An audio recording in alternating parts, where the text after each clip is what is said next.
आता करायचं काय? जळगाव महापालिका विशेष असो प्रहार जनशक्ती पक्षाचा प्रहार जनशक्ती पक्षाचा प्रहार जनशक्ती पक्षाचा प्रहार जनशक्ती पक्षाचा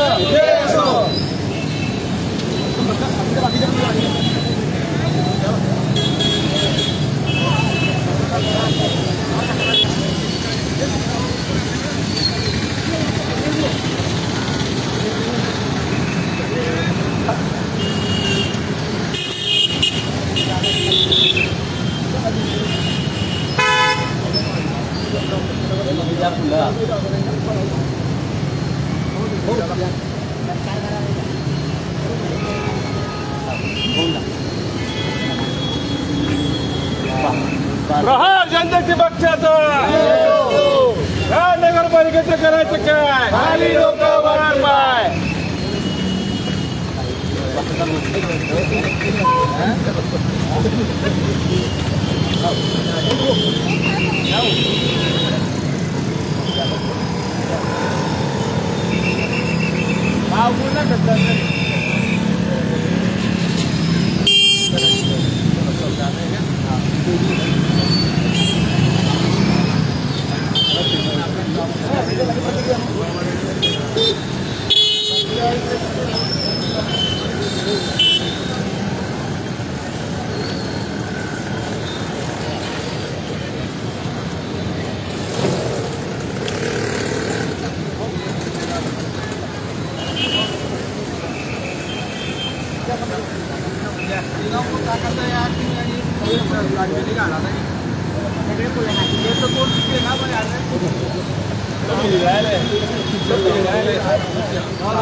राग आला त्याला करू शकत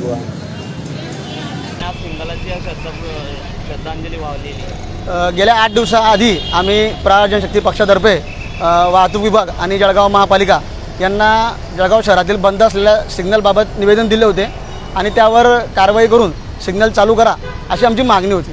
कारण की गेल्या काही दिवसामध्ये जळगाव शहराचा वाढता विस्तार बघता जळगाव शहराची संख्या वाढते, सर्व ठिकाणी वाहतूक असेल, सर्व गोष्टींच्या अडचणी वाढत आहेत. परंतु आपली महापालिका आणि डिंब महाप्रशासन महापालिका जगातलं 8वं आश्चर्य असं आहे की त्याने चालू असलेले सिग्नल बंद केले आणि जळगाव शहरात फक्त DSP चौक ते टावर चौक हा एकच रस्ता त्यांना दिसतो. त्या ठिकाणी फक्त सर्व यंत्रणा काम करते. बाकी शहरात नागरिक राहत नाही का?